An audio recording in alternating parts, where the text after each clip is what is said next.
The Liberals may have made their position on the voice to Parliament clear, but it doesn't mean that they all agree. Some Liberals are breaking ranks to support the voice. Others are refusing to explain just yet how they'll be campaigning, whether it's for the yes or the no camp. All of this, as the Prime Minister told Sky News yesterday, that the Solicitor-General's advice will be released before we all vote. Join me live now, as he does every Monday, rain, hail or shine, the Nationals Leader David Littleproud. Thanks so much for your time. Happy Easter. The Solicitor-General's advice, that's good news. It will be released. Does it change anything in your mind? No, it doesn't, but it is a positive step forward. I think it is important the Prime Minister releases his advice to the working group and to the government around this and the implications of the Constitution and the implications of High Court challenges.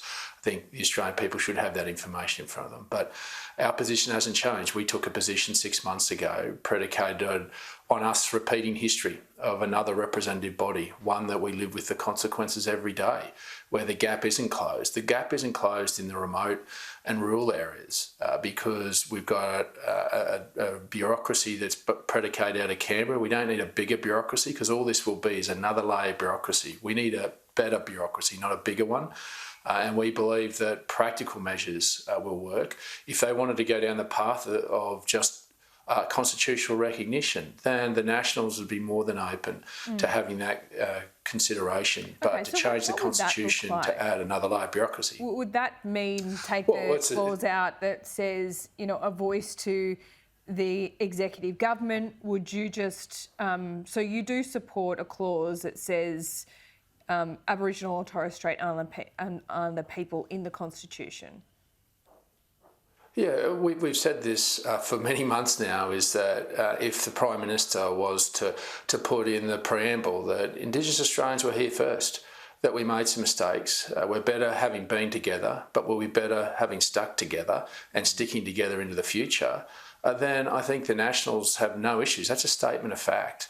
And one that would give the constitutional recognition that Indigenous Australians are seeking. But to go down a path of a representative body, one in which we've been down before, it was called ATSIC. And we live with those mistakes of the past, and we're just saying to those that live in capital cities that might look down their nose at us, we are the ones with lived experience on this. We're actually looking to close the gap, and closing the gap is about bureaucracy in Canberra. Simply sitting in each individual town, not across a big region. Regional representation didn't work last time. This is about bureaucrats sitting with elders in each community and with their local councils devising the programs designed for those communities, because the solutions and the opportunities... There are examples of that in my electorate in Cunnamulla. Okay, yeah. So how has that worked on a practical level, and how do you, diversify that out and make it bigger so it can be, work in all Indigenous communities? Well, it was about empowering local Indigenous elders and the local council in Cunnamulla, in my own electorate, where they could see that young mothers and the nutrition of young babies and the mothers from conception right through to birth was having unintended health consequences. And so they devised their own program. It was called HOPE. This wasn't devised from Brisbane or Canberra.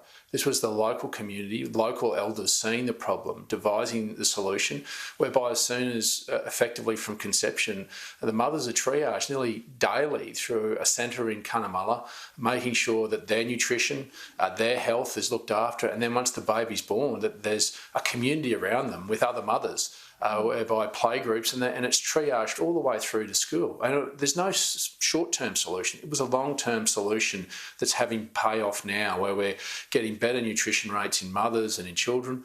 And there's also a program that runs complementary to that for the men who may have issues as well, where they're taken out to country. And these are the types of locally devised programs. And that program in Cunnamulla may not work in Alice Springs or in Carnarvon in Western Australia. And that's where the elders should be making those ideas brought forward, those programs brought forward, with bureaucrats there to make sure they're designed with the right governance. And each town will be different. Instead of having this representative body where someone will be hundreds of kilometres away, sometimes thousands of kilometres away, and be meant to go to Canberra and devise a program for them, it doesn't work. We just say to people in Sydney, Melbourne and Brisbane, but you say meant to understand go to Canberra, we've gone through this before. But who says they have to go to Canberra?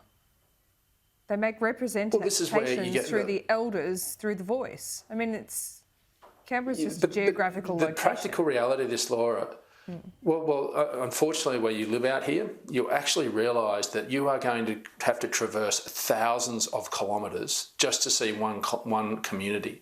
And if you're going to represent all them effectively, you simply can't do it. And we've tried it before. And then when you overlay that, the diversity of the tribal groups and the family groups within it, you simply cannot expect one representative, which we tried before in ATSIC, and we're just saying the practical reality is different to Redfern. But that tells you that the local totally representation doesn't really work as well. You just said yourself there are disagreements within. No, it does. Within tribes as well, and families. No, within local communities. Yeah. No, I disagree, because we've got the lived experience, as I just gave an example. We've got the lived experience in these individual communities, whereby you can bring the local town and elders together to devise, particularly where there is the disadvantage on health and education. You're able to devise that to a locally tailored solution. That can be done with bureaucrats, local council and local elders. That's how it should work. Not having someone that's going to represent them and fly to Canberra and devise a program for the entire region. When even within my own electorate, I represent 10% of the Australian landmass. A seat in Sydney, a federal seat in Sydney is 30 square kilometres. I'm 730,000 square kilometres. And the needs of a community in Warwick is different to that in Cunnamulla or in Birdsville or in Longreach. And so we're living in practical reality, and we're just saying to people living in capital cities, understand the practical reality of what you've been asked to sign up to, because we will live those consequences again. But we also got to remember the biggest Indigenous population in the country is in Western Sydney too. You can't dismiss that. And not saying that we can't be able to create those solutions for Western Sydney, but it's a lot easier when it's only a couple of kilometres down the road, not a couple of thousand kilometres down the road. Okay, let's talk vaping, because this is something that you and I have discussed quite frequently. Now, there's a Melbourne school principal that says it is absolutely out of control and it's a public health menace. Who's doing something about this? Well, we tried, and I've got to say, we failed. When we were in government, Greg Hunt tried to bring in a prescription model. It hasn't worked. We've got to be honest. And Mark Butler's now going down the same path. Potentially made the situation worse, though, hasn't it? A prescription model, prohibition, and it's just exploded in the legal market.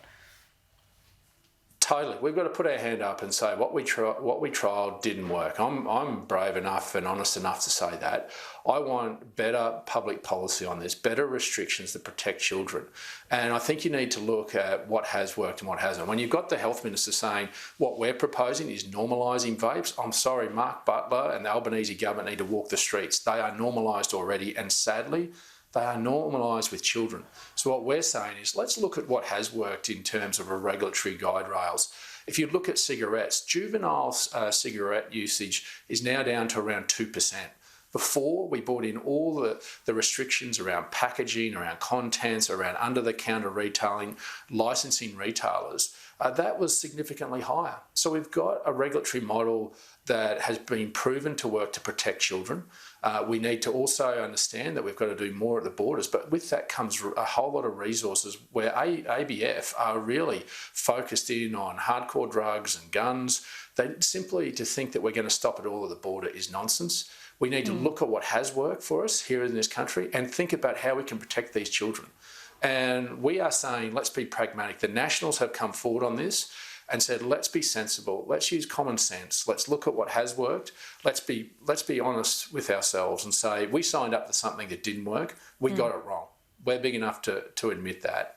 But we say, let's actually move quickly on this, and let's not repeat the mistakes of the past and look at the regulatory models that have worked for us. Yeah, so you're talking about cigarettes, hike up the tax on them, make them less sexy, plain packaging, that kind of thing? Oh, yeah, and I think particularly the flavours, the packaging, where they're sold at licensed outlets, underneath the counter.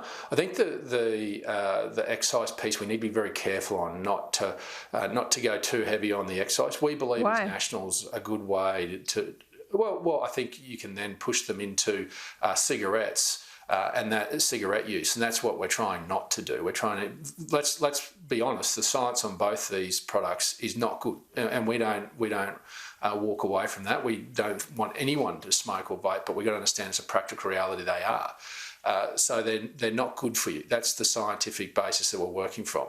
But if you let the excise get too far away from you and becomes competitive with cigarettes or even illegal cigarettes, then you may push people into that. So what we're saying is let's be sensible with the excise. But the excise we do get, the Nationals believe that should go into regional health, making sure that regional communities are able to get the support and infrastructure they need that we haven't and we're losing at the moment. And so it's important that we use that money and we tie that money to outcomes for health. That's where the Nationals have got to. We think that's a common sense solution that will go to address this problem and protect children.